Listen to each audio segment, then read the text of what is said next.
दिल्ली में मेयर चुनाव की सुगबुगाहट तेज हो गई है और दिल्ली का नया मेयर कौन होगा इस पर अभी सस्पेंस है, लेकिन आम आदमी पार्टी ने बीजेपी को घेरना शुरू कर दिया। आम आदमी पार्टी एमसीडी से प्रभारी प्रवीण कुमार ने बीजेपी पर निशाना साधा और कहा है कि बीजेपी की 4 इंजन की सरकार है, लेकिन बीजेपी के मेयर ने क्या काम किए हैं? क्या उन्होंने कूड़े के पहाड़ को खत्म किया? जी दिल्ली एनसीआर हरियाणा से एक्सक्लूसिव बातचीत में प्रवीण कुमार ने बीजेपी पर आम आदमी पार्टी के पार्षदों को लालच देकर तोड़ने का आरोप लगाया है। उन्होंने कहा कि पार्षदों को तोड़ मरोड़ कर दोबारा बीजेपी का मेयर बनाया जाएगा, लेकिन दिल्ली की जनता का कोई भला नहीं होगा। क्या कुछ कहा उन्होंने, सुनाते हैं आपको। जल्द ही दिल्ली को नया मेयर मिलेगा और उसके लिए आम आदमी पार्टी की क्या रणनीति है, इसको लेकर आम आदमी पार्टी के जो एमसीडी प्रभारी है प्रवीण कुमार, वो हमारे साथ है। प्रवीण जी, किस तरह की तैयारी है? अब नया मेयर का जो चुनाव है वो जल्द होने वाला है, बताया जा रहा है कि अप्रैल के महीने में होगा। आम आदमी पार्टी की क्या रणनीति रहेगी? देखिए, भारतीय जनता पार्टी की क्या रणनीति है और क्या कुरणनीति है, वो तो इन्होंने पिछले 1 साल में जिस तरीके से इनकी 4 इंजन की सरकार बनी है और दिल्ली को किस तरीके बर्बादी का नज़ारा दिखाया है, उसमें पता लग गया। भारतीय जनता पार्टी के इस समय प्रधानमंत्री भी है, सीएम भी है, मेयर भी है, सब कुछ इनके पास है। इन्होंने आम आदमी पार्टी के पार्षद तोड़ कर अपना मेयर बना लिया। इस समय भारतीय जनता पार्टी के पास पूरे नंबर है मेयर बनाने के लिए, लेकिन दिल्ली की जनता को क्या फ़ायदा हुआ? इनने जोड़ तोड़ की राजनीति करके जो इनकी एमसीडी की सत्ता हथियाई, इसमें दिल्ली की जनता को क्या फ़ायदा हुआ? पिछले 1 साल से भारतीय जनता पार्टी ने एमसीडी में क्या काम किया? कुछ काम नहीं किया। हर तरफ कूड़ा है, हर तरफ गंदगी है।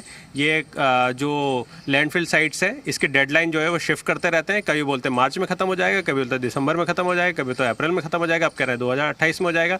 ये सिर्फ बेवकूफ़ बनाने का काम करते हैं। भारतीय जनता पार्टी सिर्फ सत्ता हथियाना चाहती है और बाकी चुनावी जो उनके वादे होते हैं या मैनिफेस्टो में जो भी लिख देती है उसको सिर्फ जुमला समझती है। भारतीय जनता पार्टी इस तरीके की गंदी राजनीति और जोड़ तोड़ की राजनीति करके सिर्फ सत्ता हथियाना चाहती है। दिल्ली की जनता के लिए कोई काम नहीं करना चाहती। दोबारा अगर ये सत्ता में आ गए तो दोबारा यही करेंगे। जिस तरीके से इन्होंने स्टैंडिंग कमेटी को ख़त्म किया, 31 मार्च तक स्टैंडिंग कमेटी का कार्यकाल ख़त्म किया एक प्रस्ताव लाके सदन में, और जबकि उसका 12 जून तक उसका पूरी तरीके से कार्यकाल पूरा होता है। इस बीच वो कोई मीटिंग नहीं करेंगे। भारतीय जनता पार्टी वाले कह रहे हैं कि स्टैंडिंग कमेटी की कोई मीटिंग नहीं बुलाएंगे, लेकिन मीटिंग हो रही है। मीटिंग कहाँ हो रही है? सीएम दफ्तर में हो रही है। वहाँ पे सारे कमिश्नर को बुलाया जा रहा है, रेखा गुप्ता जी के यहाँ। वहाँ पे खेरवार जी को बुलाया जा रहा है, जो एमसीडी कमिश्नर है। एमसीडी के सारे अधिकारियों को बुलाया जा रहा है। मतलब बैक डोर से स्टैंडिंग कमेटी पूरी चल रही है, लेकिन भारतीय जनता पार्टी के कार्यालय में और सीएम हाउस से चल रही है। तो देश में और दिल्ली में इस समय डेमोक्रेसी कहाँ है? स्टैंडिंग कमेटी इतनी पावरफुल होती है कि सबसे ज़्यादा पावर जो है एमसीडी और दिल्ली की जनता के काम कराने की जो ताकत है सबसे ज़्यादा स्टैंडिंग कमेटी में है।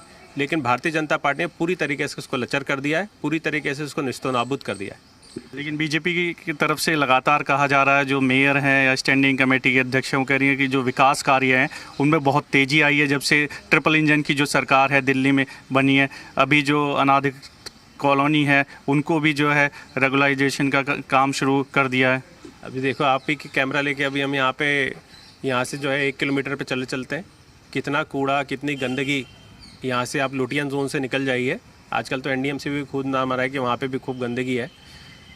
आप निकल जाइए यहाँ से तो हर जगह जो है वो गंदगी है, हर जगह कूड़े के पहाड़ है। पहले 3 थे, अब भारतीय जनता पार्टी के राज में कई सारे कूड़े के पहाड़ जो है हर गली हर मोहल्ले में खड़े हो चुके हैं।